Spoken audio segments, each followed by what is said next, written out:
Welcome to Horror Makes Us Happy, the podcast where we ask the question, what is it about horror that makes us happy? Your hosts are Steve Becker and myself, Chris Whitman, and you can find out more about us at our website, horrormakesushappy.com. Before we get started, this is the trigger warning. It's a horror podcast, and we talk about horror things, so there could be foul language, discussions of violence, and other such dark things. So if that is not your cup of tea, go listen to something boring. But if you like horror and dark stuff, welcome to the show. Hey.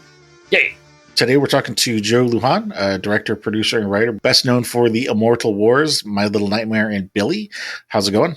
Pretty good. Thank you for having me. Welcome to the show. Before we get into the meat of the interview, you want to let people know what you're currently working on?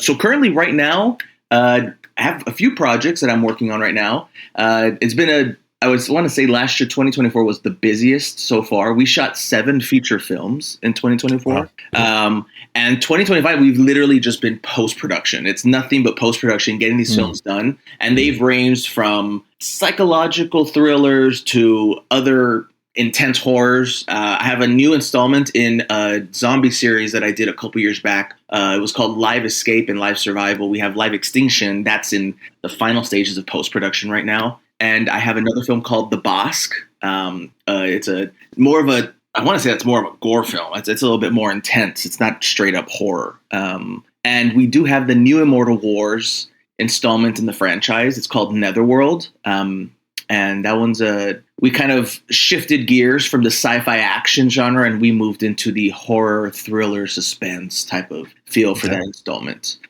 Right. Yeah. We'll get together with you offline and put together a bio page for you and link to whatever it is that you want to link to. So cool. Anybody that wants to find out more about that stuff, they can go to horrormakesushappy.com, go to the episodes page, look for Joe's on that list, and then click your name and it'll take you to your bio page.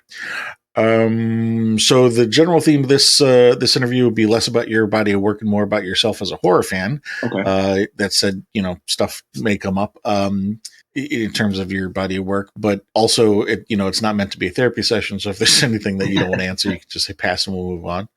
But starting with childhood, what are some of your earliest memories of scary things? Scary things.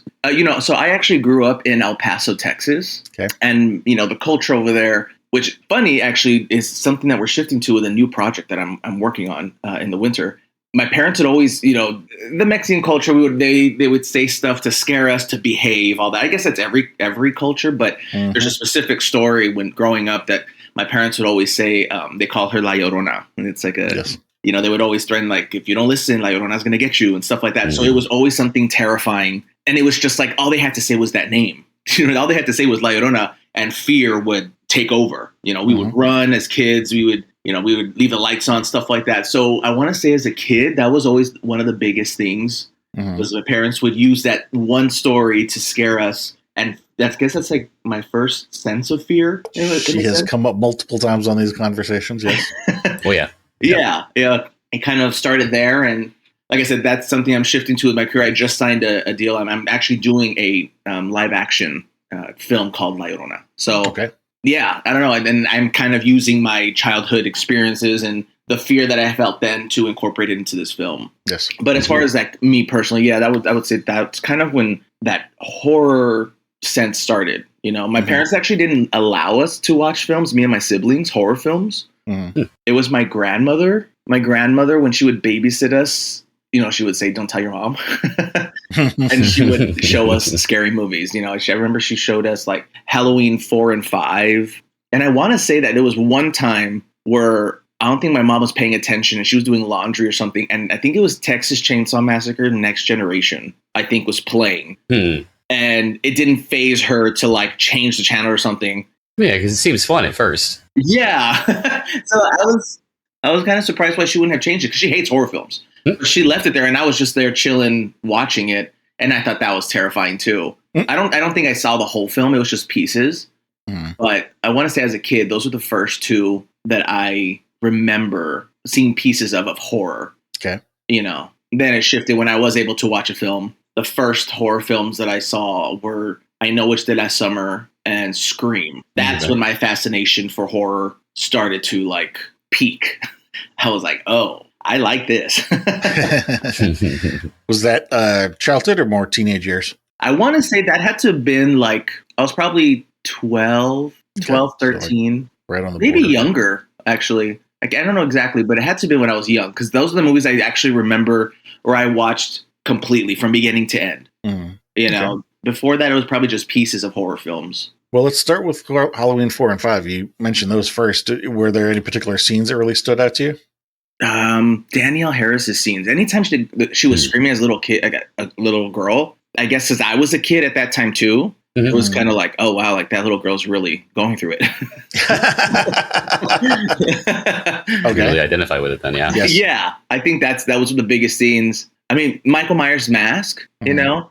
It's funny, I remember when I watched that, it was storming outside, and we were all in the living room, and my uncle was there, my mom's brother was there, and he had left to the grocery store or something. And they were always playing pranks on us. My family's always playing pranks on each other. So we were watching the film, and then we heard like banging, and my parents had like a skylight on the ceiling. I don't know how in the world my uncle got up there, but he was like banging on it and started like screaming, and we all looked up, all me and my siblings, and we were all screaming. He scared the hell out of us. I remember that while we were watching Halloween. And I'm like, bro, like now thinking about it, I was like, bro, you were on the ceiling while it was raining? Like, that was some hardcore dedication to scare us. Right. But it worked. Yes. Get the 4D experience. Yeah. Texas Chainsaw Massacre Next Generation. Any scenes stand out for you? The chasing scenes with Leatherface and him running, and Zellweger. I remember there was a scene where, well, I guess it wasn't. Yeah. She's being chased by him, and he's actually sprinting after her. To me, that's always been like scary. I'm like, if you're running with a chainsaw, you gotta be fit. Right. Yeah, that's a great scene, though. I mean, in the Next Generation, in the classic one, it's almost iconic at this point to have the victim running through a forest and Leather's chasing her. The Jessica Biel one, like that. Yeah. To me, that's my favorite. That's the best one to me personally. Same. And I'm like, that's a way a remake should be made. That was terrifying. And him running, even the camera work with I think it was even the slow motion shot where they were running. And it was just, it was really cool. What about I Know What You Did Last Summer? Any scenes stand out for you from that one? You know, I'll tell you guys, I Know What You Did Last Summer was like I like to say every time like I do interviews and stuff, I always say I Know What You Did Last Summer and Scream and Resident Evil are like pivotal moments. Like they're so ingrained in my brain that's what made me choose my path and career and what I love the most. Like, I Know What You Did Last Summer to me was like, I had never seen anything like that. Obviously, I was young, but I had never seen anything like that. But it was more like just not the film itself. It was like, I mean, just like specific scenes. It was everything in a whole. It was the music. It was the performance of the actors. It was the lighting, the cinematography, everything about it. When I watch those movies, like Jennifer Love Hewitt, to me, she's a phenomenal actor. Like her screaming, her crying. A lot of friends of mine laugh at me when I say, like, that's the only actor that has power like that when it comes to me as a director, like, or even a fan. Like, when she cries, I'm crying. If she's laughing, I'm laughing. It's weird. It's fucking weird.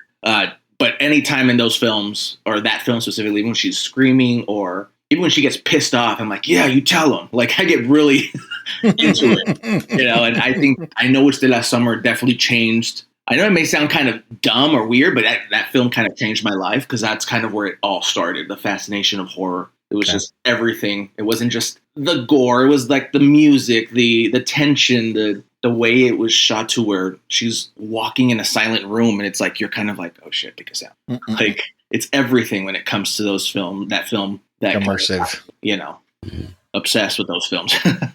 What about Scream? Any particular scene? Same thing. I feel the same way with Scream. When it comes to Scream, I'll be honest, I think I saw part 3 before I saw 1 and 2. I want to say my dad took me to see Scream in theaters. Scream 3. I think same thing. I think it's more when the killer's chasing their victims. That sounds so psycho. People are going to be like, what the hell's wrong with Joe?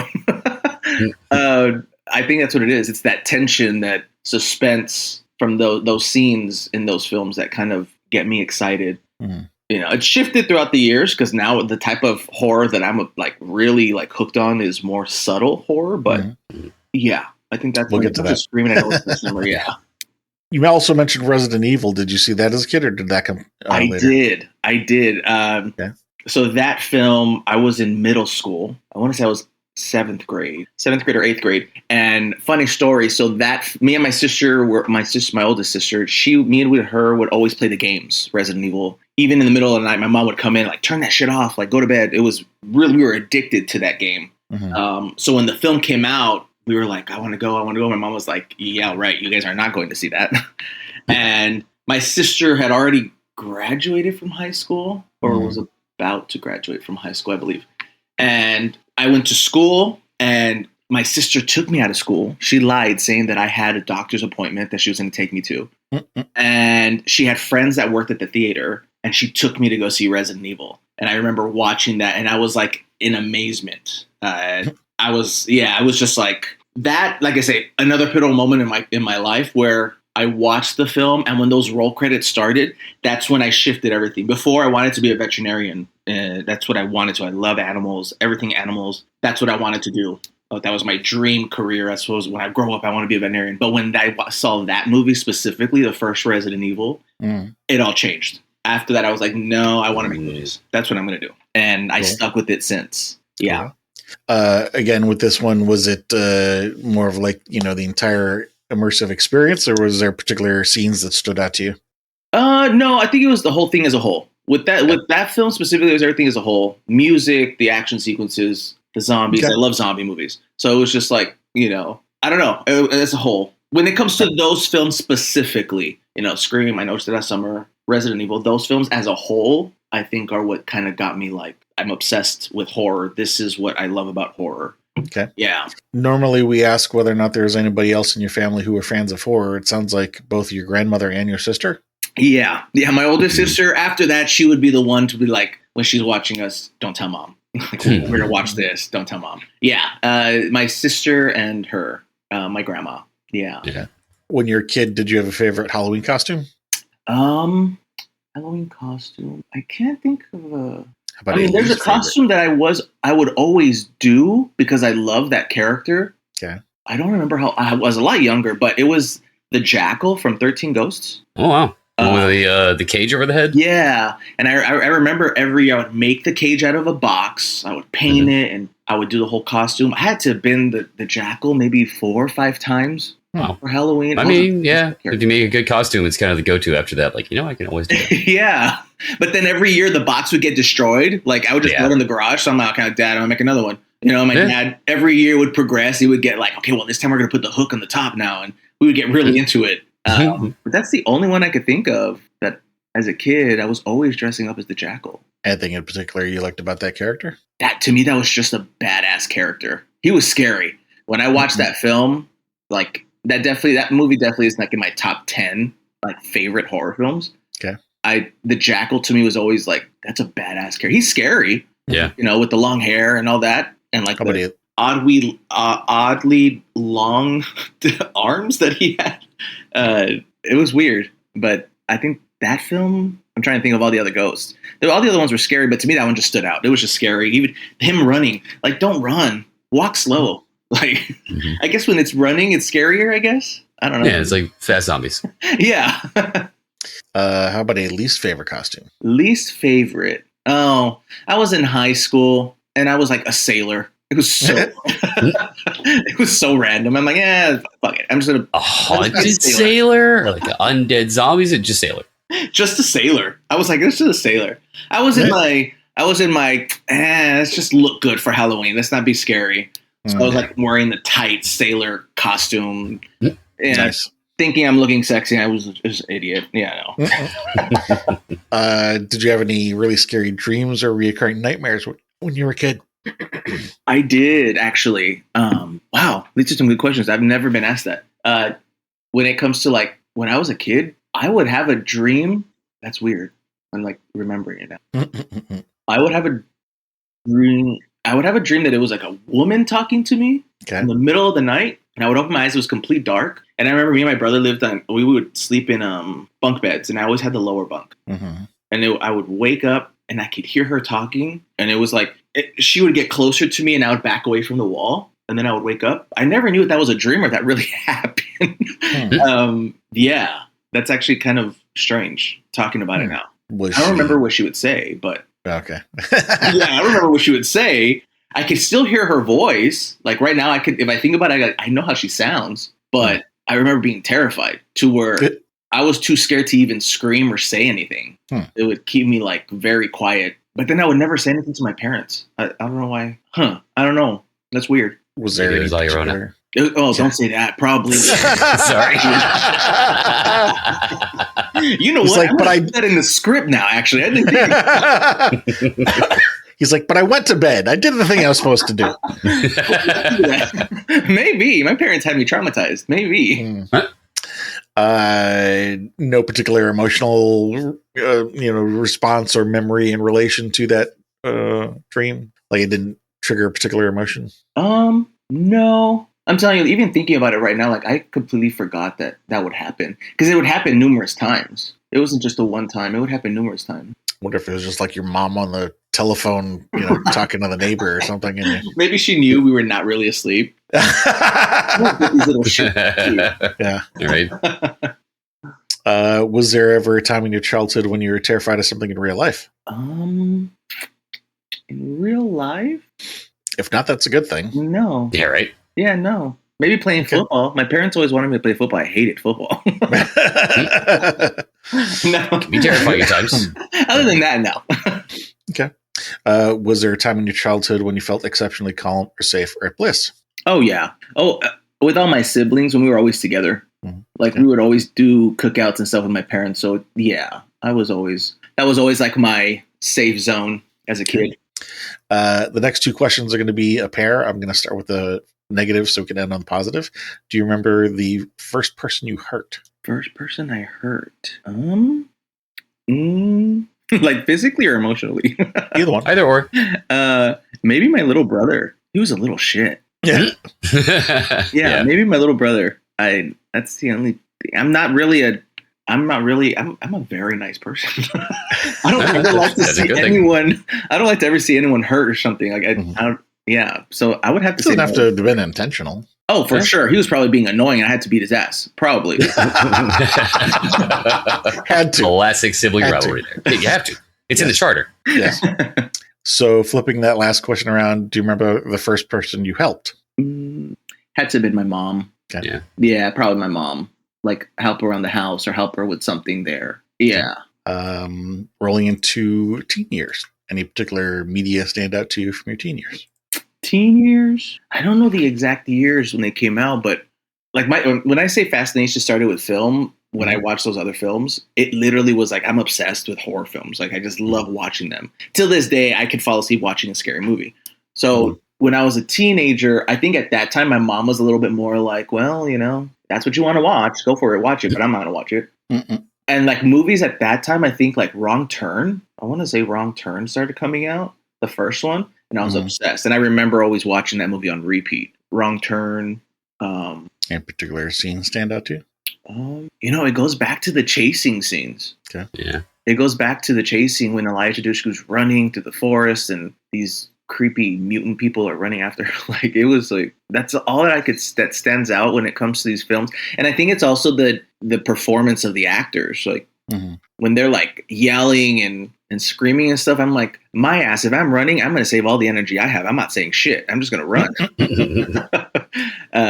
Yeah, so I think stuff like that. Around my teenage years, my family started getting more and more into it as well, to where around Halloween season, we were doing like haunted houses in our garage, in our backyard type stuff.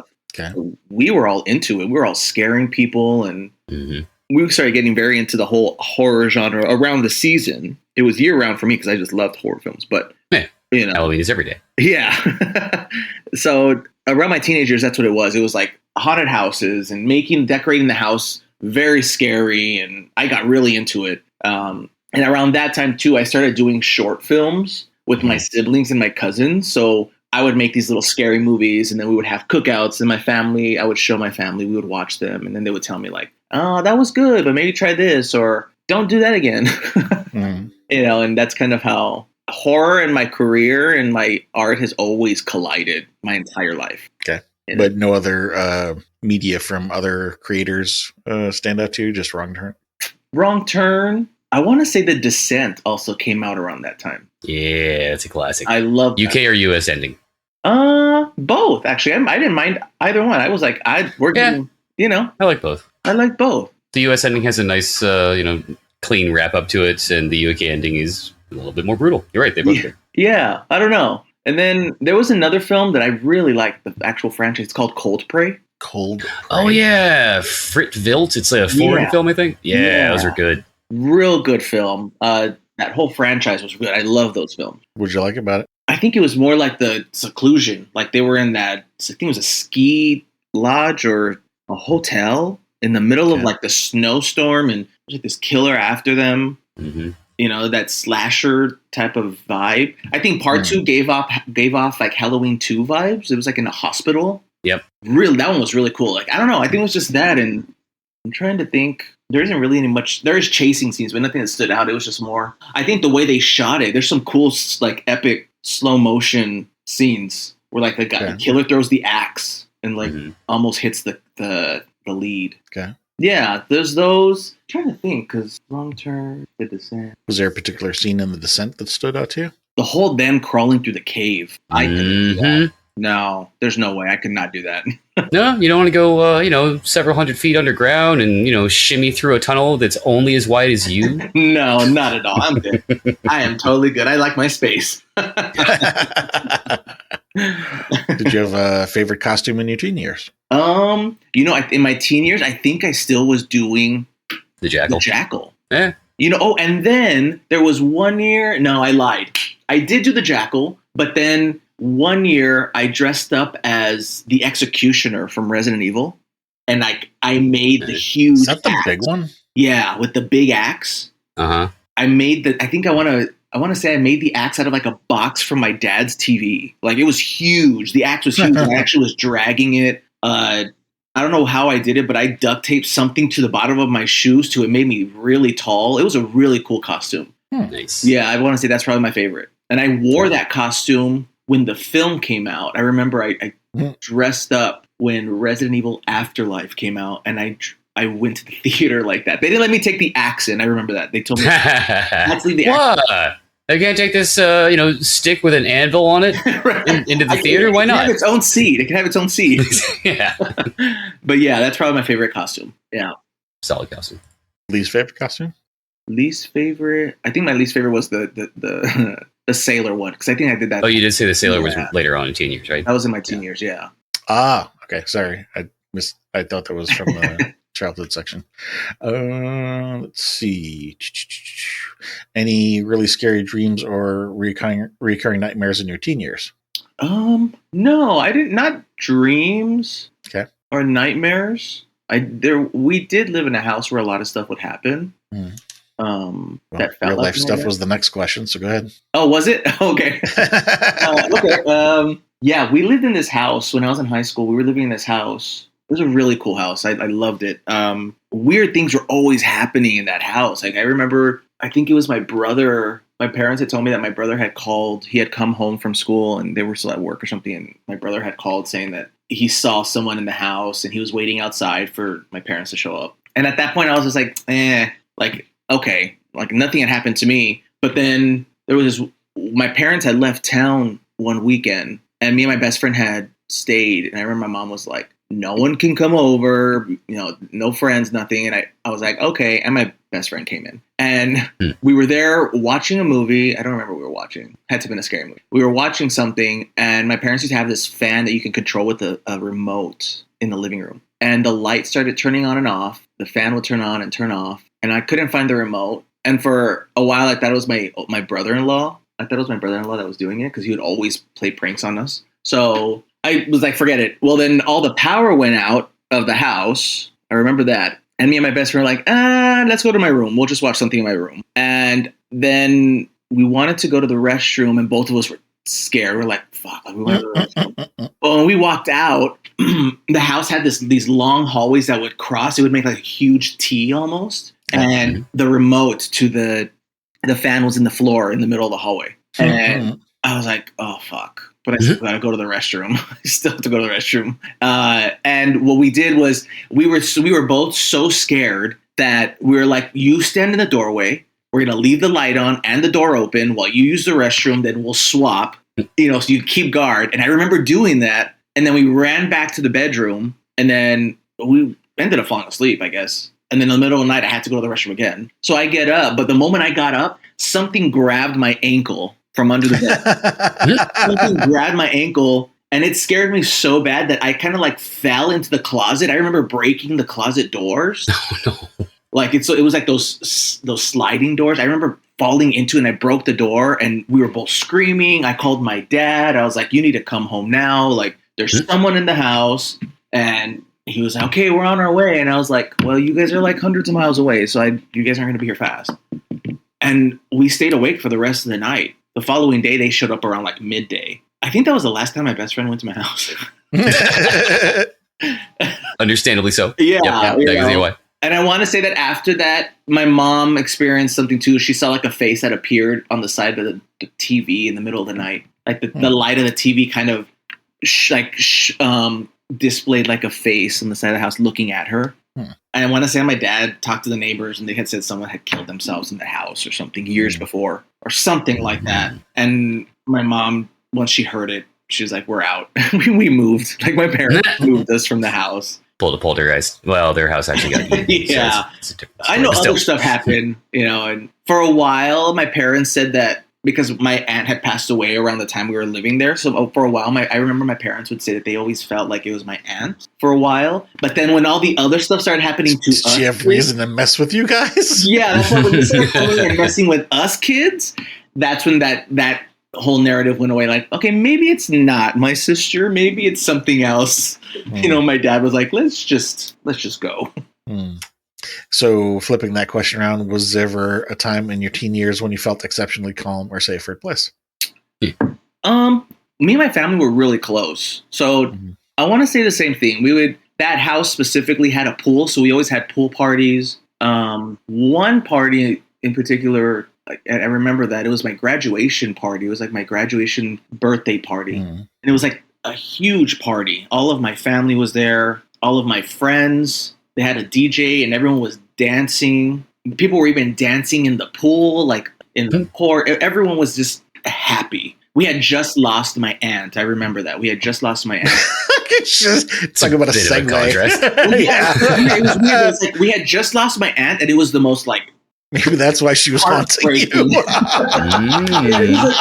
It was the most heartbreaking time of all of our lives because we hadn't really experienced that. Like my aunts and uncles, my grandparents, and my cousins, my brothers, all of us. So that when it came to my graduation party, it almost felt like this feels wrong. Like we shouldn't be doing it. But then when we did it, it's like we were all together. Your aunt's out there like, these shitheads. I just died. She was fun. So I'm pretty sure that's the reason that party was epic as fuck. Like it was really good. So I think that's why it just felt good. It was like all of us just went through something traumatic, and then we're all back together and we're just enjoying being together. Celebrating life. Yeah, exactly. And it felt like that. I felt most safe and happy at that point, And then once graduated, I'm like, well, fuck, now I'm an adult. It's fucking life. Right. Yeah, exactly. Yeah. All right. Rolling into adult years. What are some of the top media that has stood out to you in your adult years?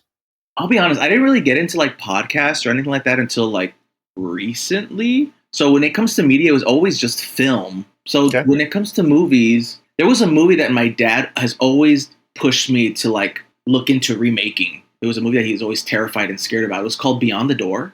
I don't know if you guys have seen that. Sounds familiar. It was like a possession movie. I was like, okay, well, I'll see it.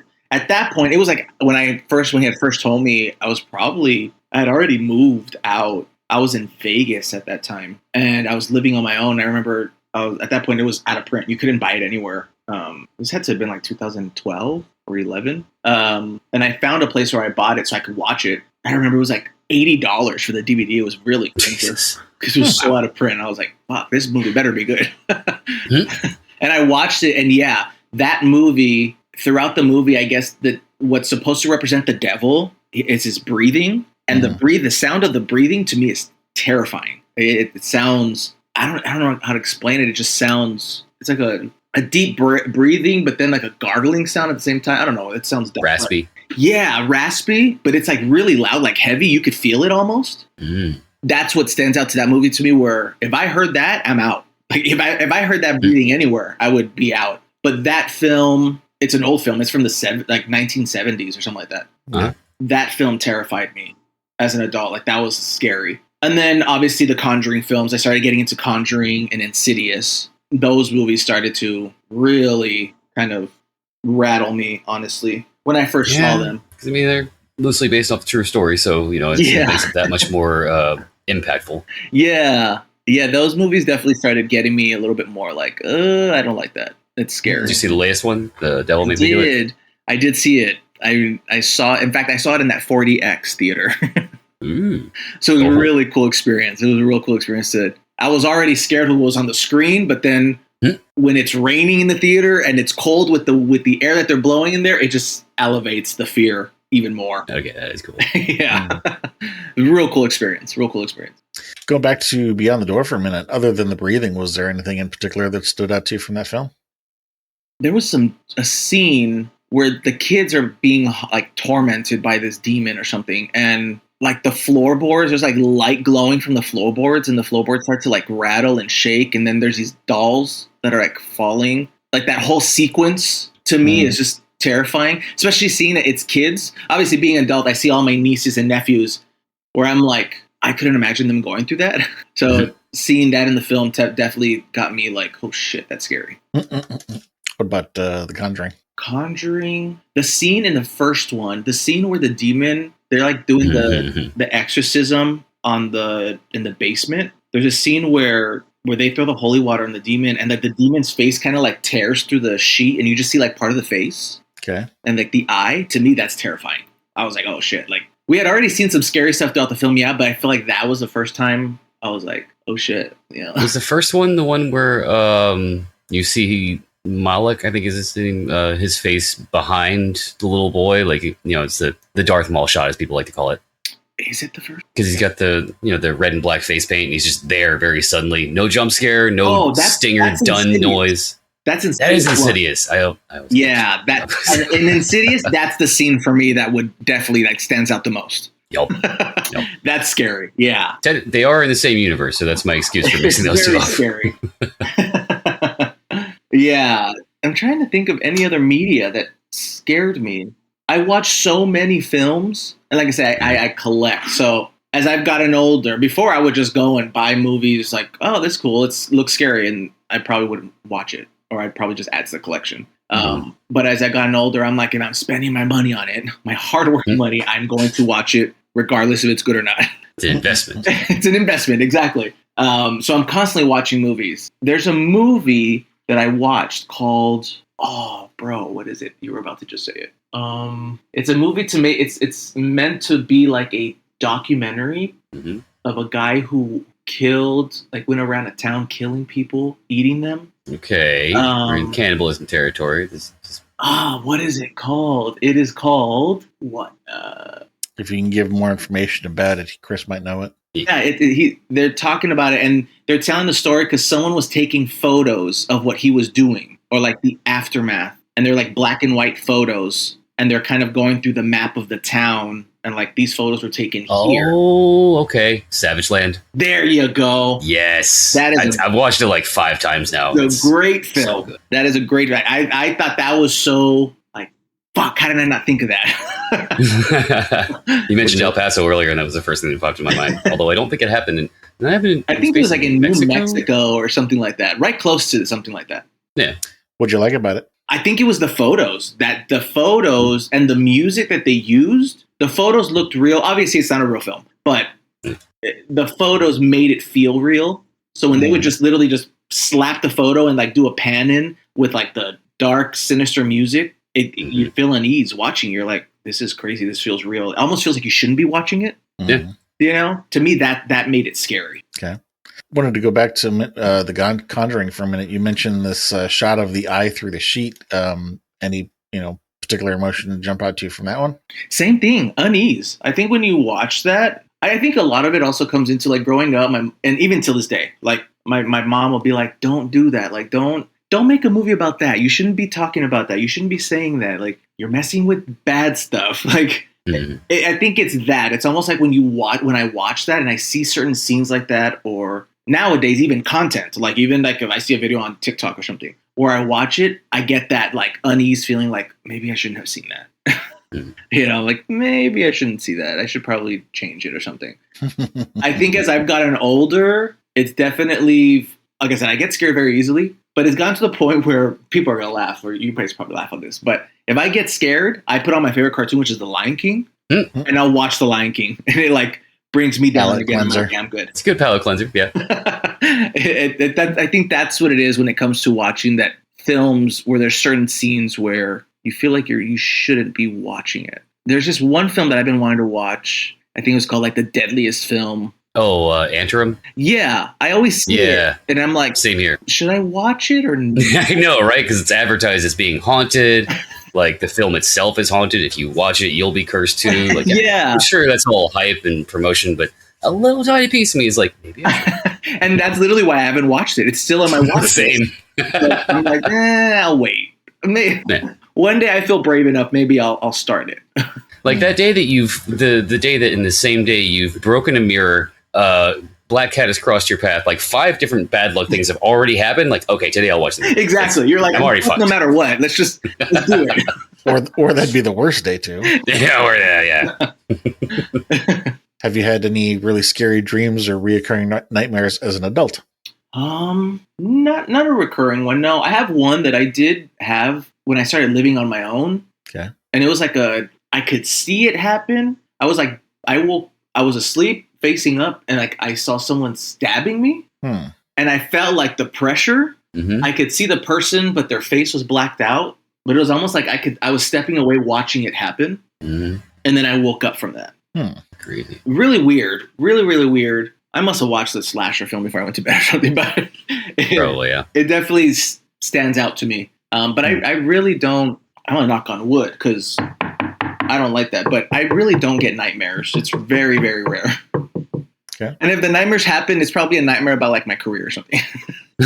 Yeah, it's usually the common thing with nightmares in adulthood is just like stress stuff, work stuff. Yeah. Anything in real life terrify you as an adult?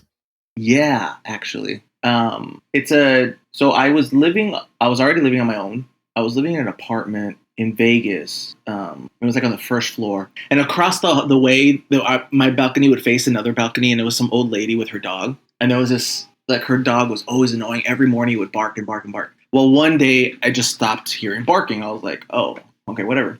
Well, I mean, I don't know how long it had been before the barking had stopped, but when I realized it, I was like, oh shit, the dog's not barking. And then I was filming, so I went on set, and I didn't get home till late that night. And I had to walk by her apartment to get to mine. And when I walked past it, there was caution tape on her door. And it was like a paper that had said something like the biohazard something, or it was something to where I was like, oh, like, I wonder if she passed away. I wonder if the lady had passed away. And yeah, so I was told that, yeah, she did pass away in the apartment. And I was like, oh, that's so sad. Whatever. So I was like, okay, days passed by and all that. Well, it was another day I was on set. I had to come home late. I've completely just, my mind's already like, I want to go to bed. And I'm walking past her apartment, and I walk by the balcony, and I'm not lying. People may not believe me, but she was standing on the balcony. She was standing in the balcony. I could see her in the corner of my eye. She was holding the rails, and I could see that her head was following me, like she was watching me. And I was like, I'm not even going to turn to look.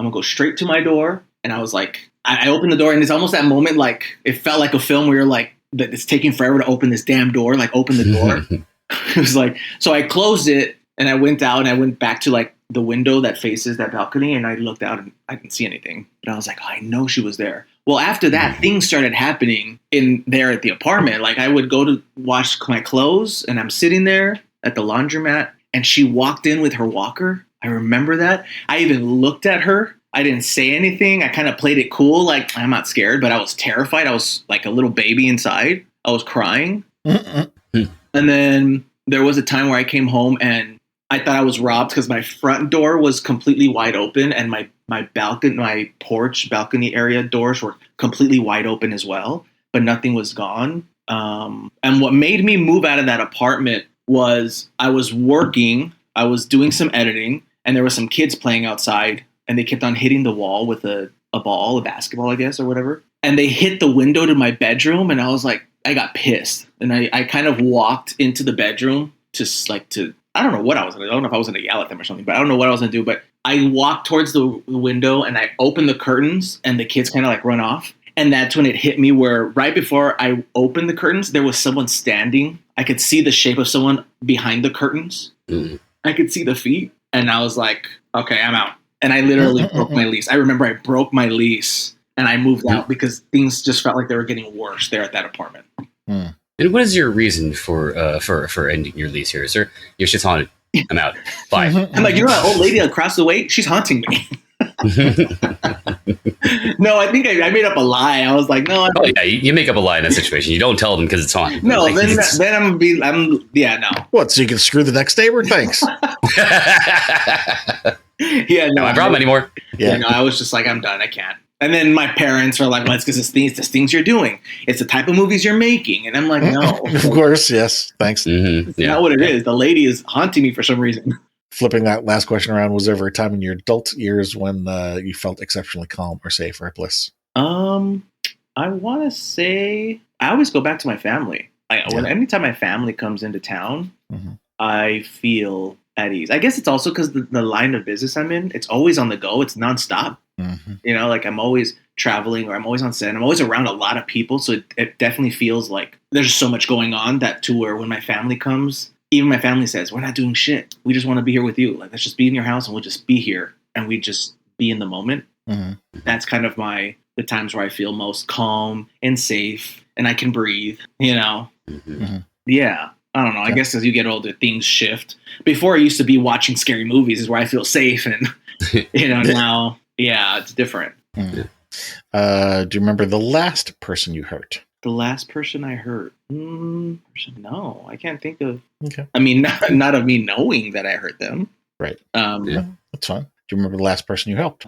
My niece. Okay. We went to New York. I was in New York a couple weeks ago. We went out there and I was with her I took her like graduation photos and we did a tour at NYU. So yeah, so I felt like that'd be the last person. My goddaughter, yeah.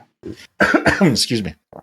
So these next two questions, they're going to be over your entire life now, and not just horror, but any genre.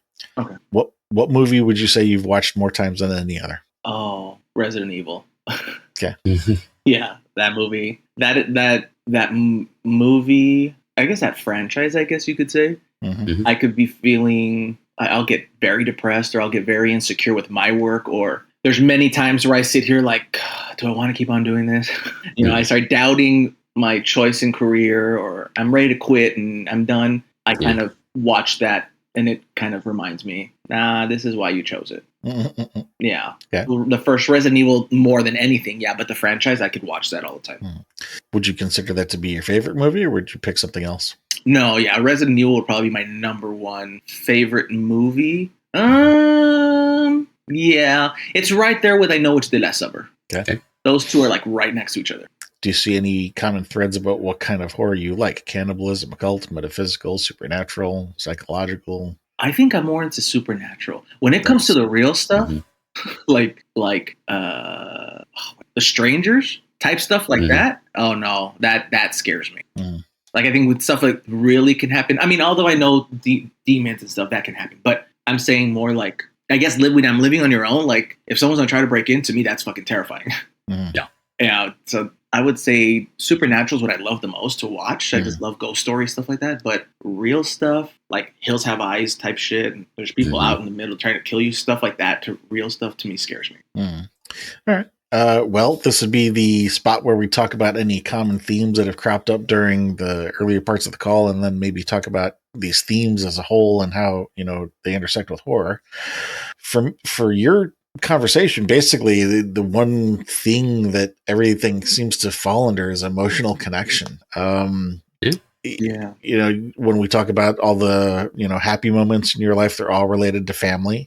Even the things of first and last people you hurt and helped had to do with family. The getting scared very easily and being afraid of the supernatural, there's some potential emotional connection or fear of connection there. The chase scenes came up at like 4 or 5 different places in the calls. Those are all evocative. You identified with the emotional content being, displayed there.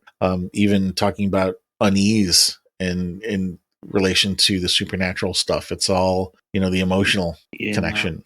Yeah. No, yeah, I agree. I think it's, yeah. Or identification with emotion. No, yeah. I think I love this because you're like, it does feel like I'm like, I don't have to go to my therapist this week. Couch not included. Yeah. So, natural follow-up question to that would be, why is that important to you? As far as what exactly?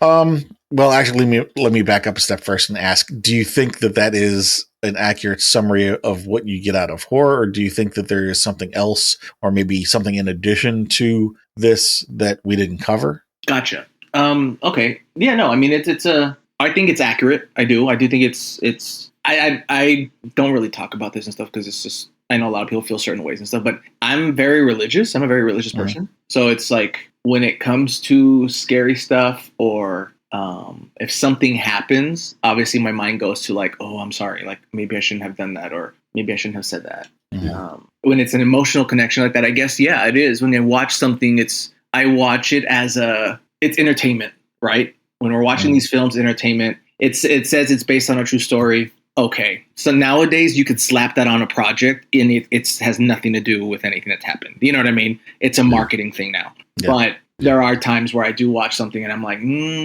okay, I shouldn't probably have watched that. And, at the end of the night when I'm like getting ready for bed and stuff, I do pray and I'm like, okay, I'm sorry. Please forgive me for stop watching that again. Yeah. Like tomorrow's a new day. I promise I won't do that again. Right.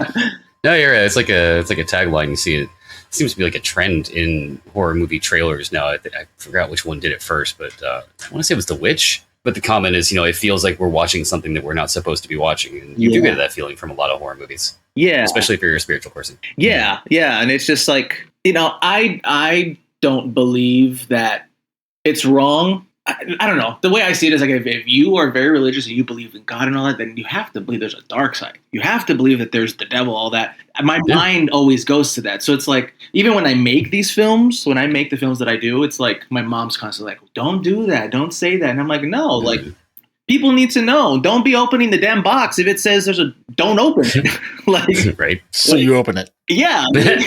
I'll open it so people won't do it. Yeah. Exactly. It's a public service. Exactly. I'm like, I don't know. That's kind of how I go with my life. The way I see it is like, as long as I'm not harming anybody, I'm not harming myself. Like I'm fine. That's kind of how I see it. I think that's what I'm always scared too. At the same time, you're also afraid that you are hurting yourself. Exactly. Yeah. Like, that's probably why I'm always scared too. Yeah. I'll be downstairs watching a movie and I hear something upstairs and I'm like, it's the house settling. It's the house settling. My dad's like, idiot, this house is old. It's not settling. Yeah. It's the weather. It's the heat. Yeah. That's the weather. It's the dolls. It's the house expanding. Yeah, exactly. Actually, it's funny you say that. There is some truth to that. My grandmother's house in Florida, you could tell at the end of the day, particularly at the end of the day after the sun had set, because in Florida, it is really hot and that house did get really hot. And I'm sure a lot of the old wood in the house had been expanding. And then towards the end of the night when the sun had gone down, you could hear it would creak and pop as the wood was settling back. Oh, really? Place. Oh, wow. That's cool. That's interesting. Wow. Yeah. It's cool and interesting, but also, God damn it, stop it. Yeah. Because you're like there in the middle of the night and you just hear creak, pop, pop. What? Where? Which one was it this time? It's not even a pop. It was more of a, I don't want to say a bang because that makes it sound louder than you might think. But I mean, that was. I always hear stuff, but I always ignore it. Like I always, like footsteps, like my living room is right under my bedroom, my master bedroom. And I constantly feel like I'm hearing footsteps. But then my cat will always be doing the zoomies like at a certain time of the night. Okay, well, yeah, if you have a cat, then there's no silence throughout the night. That explains all the sounds. It's my cat. Yes. Now, if your cat goes nuts. There's a movie, Cat Possession. So, natural follow-up question here would be, why is this stuff important to you? It sounded like the, being devout plays into this somewhat. Yeah. But also entertainment.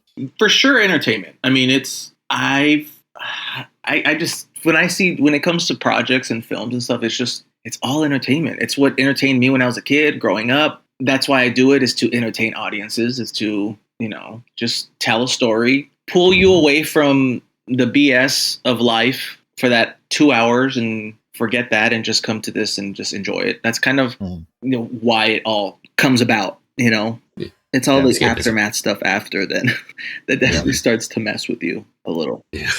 So the follow-up question to that is, but why horror? Because, for example, if you're looking for entertainment and looking for, say, cautionary tales, you could explore those in other genres. Why horror? I mean, true, but I always pull something from, honestly, it's even now from, like, I follow a lot of accounts on TikTok of, like, scary stories or, like, different things, like people camping in the forest and they're being stalked by something. And I sit there, I was like, well, why are you in the forest by yourself like that? Like, why go by yourself out there? So I always pull something, I guess, a quote unquote lesson from everything that I watch to where it's kind of like, why? Why did you do that? I know it's entertainment, but then me as a viewer, I see that and I'm like, well, now I know if someone's knocking on the door in the middle of the night, asking for someone, you're not going to open the door. Like, you just, no, they don't live here. Like, you're in the wrong house. And leave. They weren't. True, but the counter argument there is that you could have that same lesson from, say, like a rom-com or, what's the word I'm looking for? Sci-fi action. Well, that too, but I was thinking, what's the Hallmark movie? A Hallmark movie? Hallmark Channel. Oh, gotcha. I mean, yeah, but in a Hallmark movie, you're not going to see the lead actor get possessed and almost dragged to hell. And so what's the value in that? I don't know. It's just fascinating. To me, the horror genre is fascinating because horror is so broad. I don't know if that's the right word to use, but to me, it's so broad. It's like horror to me is completely different from horror to you guys, to the person next to me. Someone might be terrified of the creepy doll. To me, I think it's fucking cute. I want to add that to my collection. But that huge ass cockroach in the corner of the room is fucking terrifying. You know what I mean? Horror and fear is so, it varies with person to person. To me, that's what makes it fun. Like when I watch a film that I've seen already with a group of people, I love to watch their reactions. I love watching them instead of watching the film because I like to see how they're going to react. It's just it's a thrill to see that. It's like, oh, like they jumped in the part I jumped, or they jumped at that. Like I didn't even jump. That wasn't scary. One of the best quotes that we've gotten on the podcast was, I think it was from Ariel Schulman from Paranormal Activity 3 or 4. And he said, good horror ruins one specific thing for one specific person forever. Exactly. It's true. It's true. It really is. It really is. That is a true statement because I don't know. Like I love, like I said, like those dolls that I bought the other day. Like in fact, I bought the what is that doll called? The clown from Poltergeist. Oh. So I bought that and I have it sitting like in like the library right now. Well, as long as you have a jacket you can throw on over it, it's fine. But see, to me, I'm like, oh, this thing's cute. It's cool. Like I'm over here, like I want to get like a stand so I can stand him up. And my mom is like, even my dad was like, "Are you fucking crazy? Like, does it have extendable arms? Yeah, he has these long arms and legs." And my dad's like, "Dude, like put that shit away. Like you." And I'm like, "No, dude, that's cool. Like, yeah, it's a collectible." Yeah. But going back to what you just said of that quote, it's like he goes, "That thing is terrifying." And when I bought it, I was like, you know what? I'm going to watch Poltergeist. So I was in the office. I had it playing in the background. I was watching it. And I'm like, to me, this movie's not even scary at all. Like, I don't think it's scary at all. But to my dad, he goes, no, I can't watch that movie. That movie's terrifying. Yeah. I'm like, so the clown messed it up for you? Or what messed it up? And he said, yeah, he goes, the clown. The clown's fucking terrifying. I go, but the clown doesn't even really do anything. It's just sitting there. Oh, it does. And then when I got to that scene, later in the movie, oh, shit. Yeah, no, the clown actually. Oops. Okay, Dad, I get it. Yeah. Now I get it.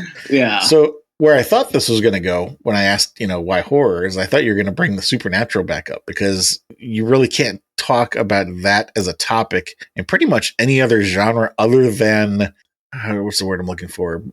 Basically like religious, like devout media that is not meant to be horror, but like actually meant to be taken seriously. Yeah. Any other genre where you're bringing the supernatural into it, you either So take it seriously or it's horror. It's going to come out horror or funny, I guess, because there's some comedies that actually touch with the supernatural now. Mm-hmm. There is a few comedy satire. But yeah, I mean, when it comes to supernatural, I think it's just, that really is, like you said, that really, you could only tell a story of supernatural majority of the time, I should say, in the horror genre, supernatural. Because supernatural is also just, it's not just ghosts. So you can think about, like, supernatural could also be demons, or like, what is that movie? Is it a scary movie? Stigmata. Mm-hmm. Yeah. To me, Stigmata is scary. To me, that was a scary movie. There's some pretty scary scenes in that movie that even make me still feel uncomfortable. But then you sit there and you're like, but then other people will be like, well, how are you scared? Like, it's the cross. Like, that's Jesus. Like, that's different things. I'm like, no, that's scary. You can go both ways with it, specifically with that film. But supernatural as a whole, it definitely can. Obviously, I'm speaking me personally. Supernatural to me just is scary because it's no matter what. An object can be supernatural. A haunted doll, a box, anything can instill fear. It's the implication. Yeah. Like, I'll tell you right now, the Exorcist. Till this day, I can't sit down and watch that movie. I don't know why. I can't watch it. I can't. It makes me feel so uncomfortable. But then I could watch The Conjuring. Well, I mean, that's the quality of. I don't want to shit on The Conjuring. That the whole franchise is good, but it's the quality of the movie and the efficacy of the movie. Like, Exorcist to this day is still very effective. Yeah, that movie.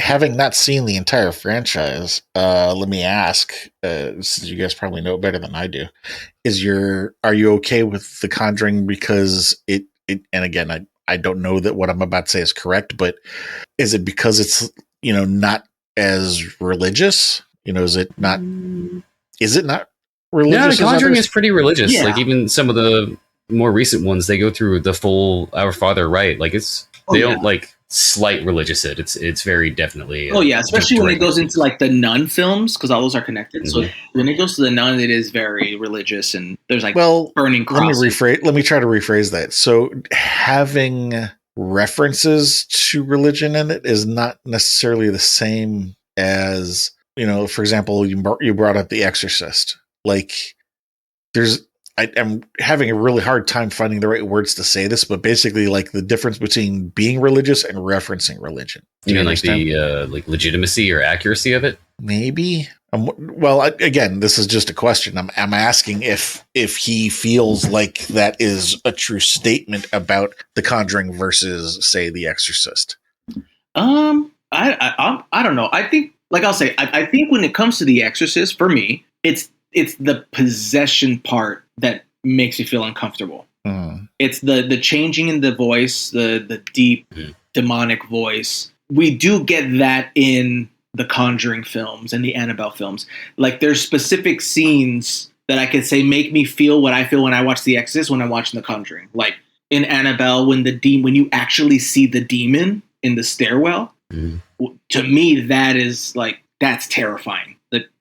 Even I think the Nun 2, they show you actually see the devil, the representation of what the devil looks like. I remember watching that film where I got chills, and I was like, okay, like, this is the first time I'm seeing. I mean, yeah, you see the devil here, like, with costumes or whatnot, but the way they interpreted it in the Nun 2, where it was like it's an actual like goat man type thing, it made me feel what I feel when I watch The Exorcist. The Exorcist is as a whole makes me feel uncomfortable. In the movies in The Conjuring, it's those specific scenes that make me feel that uncomfortable feeling, if that makes sense. Is it approaching what you might describe as quote unquote realism? Yeah. It's like my mind almost feels like I never thought that's how the devil would look, but if that's the way he looks, that is fucking terrifying. Like your mind processes it a different way. I could watch The Nun and I'm like, The Nun, I don't think The Nun is scary. I mean, she's scary looking, yes, but it didn't scare me. Like when I saw the goat devil thing where I was like, oh, fuck, that's scary. Okay. So maybe it's approaching approaching your concept of reality or I don't know. Sorry, I ramble a lot. I apologize, guys. I just kind of my mind. It's okay. Happens on the show all the time. Mhm. Cool. Well, I think that's a pretty good summary for, what you get out of horror and why horror. I guess really the only other question is if there's anything that you feel we didn't touch on, or like maybe you thought of something earlier in the conversation and then the conversation took a left turn. You didn't get a chance to say it. No. Well, I'm curious. I'm pretty sure you guys don't want to say or talk about this before, but what is the scariest media you guys have seen? I'm curious. So the quick answer to that is that we interviewed each other to start this whole process and kind of get a feel for the questions and how we wanted to do this before we started interviewing anybody else. And Patreon subscribers can get that if they come to our Patreon and subscribe. The nutshell of it, I don't know. He was asking about media. Like, is there a movie or is there a book? Or, I mean, nowadays, like I said, there's TikTok stuff that people now are really like into. So for me, I would say, I've watched a shit ton of horror at this point, and you get so far into it that it ultimately becomes not so much what scares me anymore, but what unnerves me as far as like the gore, and that is like a, I don't know, chase the dragon kind of scenario where it's not as effective anymore. But I will say, Session 9 every time still scares me. Oh, I've never seen that. It's good. It's, I guess, for a brief synopsis, some hazmat guys have to clean up an old asylum, and the asylum may be haunted. And bad things happen. Okay. Just the performance and the tone of it, though, it's still scary. It's still effective to this day. I'll have to check that out. For me, we kind of joke here that Chris is the horror fan. I'm the psych guy. And I don't really consider myself to be a horror fan to the same terms that you guys kind of do. So what I get out of horror is maybe slightly different. For me, cosmic horror is interesting to me. Okay. Not necessarily scary, but of interest. It's funny you brought up Poltergeist. My dad took me to see Poltergeist when it came out in the theater. Oh wow. And I must have been, I don't know, 3rd grade maybe. Oh, wow.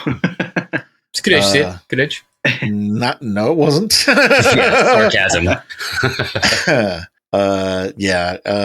Body horror is probably the thing that I like the least. And there are a couple scenes in that movie that were not pleasant. Gotcha. For me. Okay. Yeah, I don't know. I think because I see it. Going back to what we were talking earlier, everyone's form of fear is different, and I think that's what intrigues me the most of the horror genre.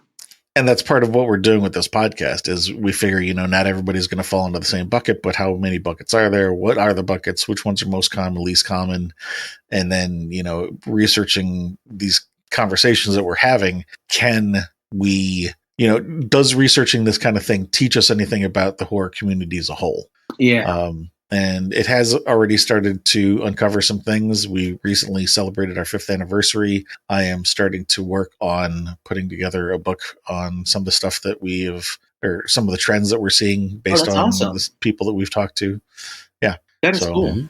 Hopefully, I will definitely be continuing to work on that. Hopefully we can get it out soon. It's a lot of work because I had to go back through and listen to every episode multiple times. Yeah. To collate the information. And now I have collated the information, and now I'm trying to write it in a way that is like cohesive and understandable in the ways that I'm seeing the pieces fall, and come together.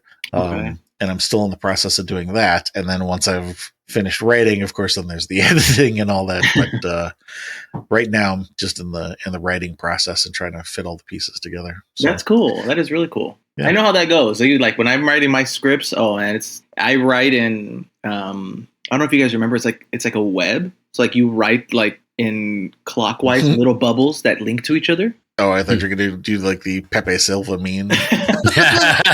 Kinda. I write in the type of web. That's kind of how I write all my scripts. I start off that way, but it's all just ideas first. And the characters are going to come in here in this place and this place. So when it comes to writing, then when I get into like the script software and actually putting it together, that's where it starts to take time. Yep. Then you're like, shit, I forgot. How do I make these pieces fit? Yeah. Mm-hmm. Yeah. In a way that makes sense. Exactly. Yeah. And then even how I've even done the whole, like, this whole cinematic universe that I've done. It's like, well, okay, well, the character can't come in here because technically she's dead already in this film. Yep. So can relate. Yeah. A story that's like a kind of a found family Texas Chainsaw style, and I've been doing a webcomic series that's each an origin story for each member of the family. And you have to worry about timelines. You have to worry about when this person interacted with them. Yeah. It's also a period piece. So was this thing even around in the 50s? Like, it's the Pepe Sylvia spiderweb. Yeah. I'll admit the last 2 films that I did, I originally were supposed to be part of the timeline, but there were conflicting moments in time where I was like, that actually can't work. There's no way this will fit in this story. So I hate that oh shit moment where you try and make it work. You're like, no, I can't. Yeah. And I couldn't. I couldn't. And it resulted into we casted one of the actors that were in one of the films in the universe. So it worked. It kind of worked out. It's like its own film, because that's another thing. When we're casting, we can't cast the same actor that was in this film because now they're in the same universe. We have to get a whole different actor now. So, yeah, it's fun. It's fun doing it that way, but it can get very challenging trying to piece the stories together, and making it make sense is fun and challenging at the same time. Yeah. Well, before we hit the closing here, you want to remind everybody what you're currently working on? Yeah, so I am working on the next installment in the Immortal Wars franchise. For those who don't know, the Immortal Wars is a sci-fi action now going into like the horror genre, based off of comic books that I have called The Vanquishers that are out right now. Think of the mix of Mortal Kombat meets Hunger Games type of stuff. That's kind of what we went with. But with the last film or 2, we've kind of shifted into like Alien, Romulus vibe type stuff. Working on that, and that should be coming out early next year. I also have another film called The Gray Ones that should be out this year. That is a film on alien abduction that I wrote with my older sister, based off of experiences that she went through when she was a kid. And I have another film called The Bosque coming out that is starring Taylor Kilgore. I'm trying to think. We have so many projects. I'm trying to think of the most recent ones that are going to be coming out soon, because there's quite a few that'll come out next year. Oh, and Live Extinction, which is the 3rd and final installment in a zombie series that I started called Live Escape, which was a found footage zombie film. It's all in the perspective of the body cam of the cops. Yeah, that's kind of interesting. And Billy is the new film that's coming out, I believe, in December. It's about not a possessed doll, a cursed doll that makes you want to do the worst things to yourself. Yeah. And for the last project, I want to say My Little Nightmare, which is out right now. My Little Nightmare is a supernatural film. It was actually the first script that I wrote in college over 10 years ago. It finally got its release, and it's a pretty scary tale. I like to say it's like a I Know What You Did Last Summer meets The Conjuring style type film. Okay. Yeah. Well, anybody who wants to find out more about any of those things, or if you want to link to them, like I said, we'll get together with you offline, put together a bio page for you. Anybody listening to this can come to horrormakesuthappy.com, go to the episodes page, scroll down to Joe, find him on there, click that link, and that'll take you to his bio page. And on that page, we'll have links to whatever it is that he wants us to link to. And so they can catch up with you that way. So again, thank you for your time. Thank you to anybody out there listening. Like, share, subscribe, tell a friend.